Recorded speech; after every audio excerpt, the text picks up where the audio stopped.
जीवन बगिया ऐसी उलझी, फूल उगे कम कांटे ज्यादा, सिमटा जीवन डूबी सांसें, आना है तो अब भी आजा। यदि आपने अभी तक ध्यान शिविर का प्रथम अध्याय नहीं देखा है तो कृपया करके प्रथम अध्याय देखें, तभी आप इस द्वितीय एवं प्रथम अध्याय के अंत अध्याय को समझ सकेंगे। यह प्रथम दिन का अंतिम अध्याय है ध्यान शिविर का।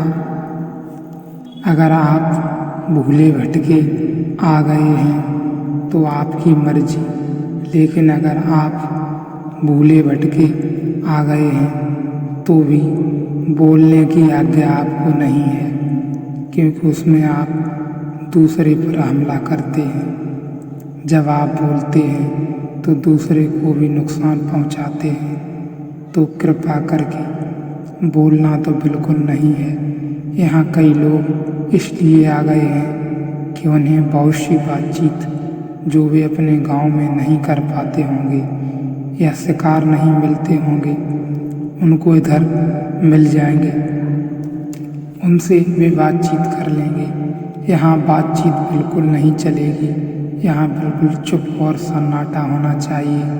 आप जहाँ भी हैं, आप कमरे में हैं, सन्नाटा होना चाहिए। न गाना, न गीत, न बात, न चीत, कुछ भी नहीं। 7 दिन चुप रहें। जिंदगी भर की बात है, क्या पा लिया? यह प्रश्न हम सबके आपके मन में भी उठता होगा कि हमने क्या पा लिया। फिर 7 दिन के बाद जिंदगी भर करना है या और ज़्यादा जिंदगी का इरादा हो तो बहुत ज़्यादा जिंदगी करते रहना, लेकिन 7 दिन मेरी मान लें और बातचीत बंद करें। हो सकता है जो बोल बोल कर नहीं जाना जा सका वह अबोल में झलक मिल जाए और साथ इकट्ठी हो जाएं तो हम ध्यान में गहरे उतर सकें। ये 3 तो बिल्कुल बंद रखने हैं, आँख, कान और मुख आपको, और चौथा ध्यान में हम यहाँ काफ़ी श्रम में करेंगे, इसलिए बाहर आप जितना शारीरिक श्रम कम करें उतना अच्छा है। घूमने घामने मत जाएं कि आप थक कर यहाँ लौटेंगे, फिर मुझ में आकर कहते हैं इस ध्यान में कुछ हुआ ही नहीं। यहाँ आप बिल्कुल ताजे लौटें। यहाँ काफ़ी श्रम करना है तो आप कहीं और न जाएं। चलने फिरने का काम अभी मत करें। इन 3 बैठक के अलावा जितना समय आपके पास हो, वृक्षों की छाया में कहीं लेट जाएं, चुपचाप पड़े रहें, विश्राम करें। ज़्यादा से ज़्यादा विश्राम, ज़्यादा से ज़्यादा इंद्रिय निरोध भोजन कम से कम लें, क्योंकि बहुत ऊर्जा आपके भोजन की पचाने में ही व्यय होती है और उस भोजन को पचाने में व्यय होती है जो सिवाय बीमारी के और कुछ पैदा नहीं करता। कम भोजन लें, हल्का पेट रखें ताकि ऊर्जा ऊपर की तरफ जा सके। जितना पेट भारी होगा ऊर्जा उतनी ही नीचे की तरफ बहती है, क्योंकि उसे पेट में जाना पड़ता है। इसलिए खाने के बाद नींद मालूम पड़ती है, क्योंकि मस्तिष्क को अपनी ऊर्जा पेट को दे देनी पड़ती है, तो मस्तिष्क सुस्त हो जाता है, सो जाता है। इसलिए भूखे अगर हो, उपवास अगर किया हो तो रात की नींद नहीं आती।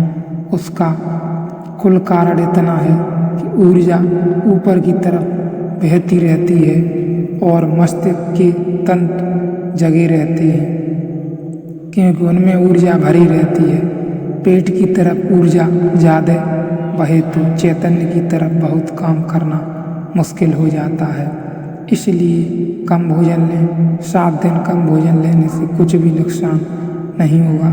फायदे जरूर बहुत हो सकते हैं, शरीर को भी हो सकते हैं, कम भोजन लें, हल्का भोजन लें, ऐसा लगे जैसे कुछ खाए नहीं हैं, बस इतना ले। तो ऐसा नहीं कह रहा हूँ कि बिल्कुल मत लें, क्योंकि लेने वाले दिन भर भोजन की सोचने लगता है। लें जरूर, कम लें। और यह बड़े आनंद की बात है कि जो ज़्यादा खाने वाले हैं उनसे अगर कहो कम लो तो उनको ज़्यादा कठिनाई होती है। उनसे कहो बिल्कुल मत लो तो वे जल्दी राजी हो जाते हैं। उसका कारण है एक अति से दूसरी अति पर जाना हमेशा आसान होता है, बीच में रुकने में मुश्किल होती है। आपसे कहा कि मिठाई बिल्कुल मत खाओ तो आप कहेंगे अच्छा चलो देखेंगे नहीं।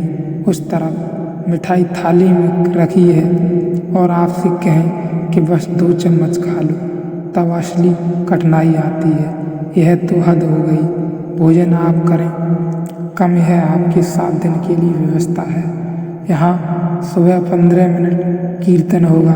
शुरू में उस कीर्तन में सबको खड़े होकर नाचना है, अपने कमरे में भी नाच लेना है। आनंद से आँख पर पट्टियाँ रहेंगी, कीर्तन में भी दूर दूर फैल जाना है। आँख पर पट्टियाँ रहेंगी और नाचना है, आनंद भाव से कीर्तन करना है, नाचना है। 15 मिनट तक आनंद लें, अपने अपने स्थान पर ही, अपने कमरे में हों चाहे शिविर में हों, कीर्तन में प्रभावित होना है। वह मैं सुबह सारी बात आपको समझा दूंगा। फिर 15 मिनट सिर्फ धुन बजती रहेगी, कीर्तन बंद हो जाएगा। फिर आपको अकेले नाचते रहना है और फिर 30 मिनट लेटकर मुर्दे की तरह विश्राम में पड़ जाना है। वह सुबह का ध्यान होगा। दोपहर और रात्रि के संबंध में कल बताऊंगा। एक विशेष प्रयोग और इस शिविर में जोड़ना है। वह रात आप सब बिस्तर पर सोएंगे उस समय के लिए मैं आपको समझा दूँ, क्योंकि वह आज रात से शुरू करना है और वह अनिवार्य है, क्योंकि उसे आप करेंगे तो आप इतनी ऊर्जा जगा लेंगे कि कल आपकी ऊर्जा का हम उपयोग कर सकेंगे। एक तो मैंने आपसे कहा कि ऊर्जा बचानी है, व्यर्थ खर्च न हो, वह एक बात हुई। अब मैं आपसे कहता हूँ ऊर्जा जगाने का उपाय। अभी मैंने आपसे कहा कि कैसे जो आपके पास है उसको खर्च न करें ताकि वह बच जाए। और अब आपको दूसरी बात कहता हूँ कि कैसे उसे भीतर पैदा करें ताकि और ऊर्जा कल के लिए हो सके।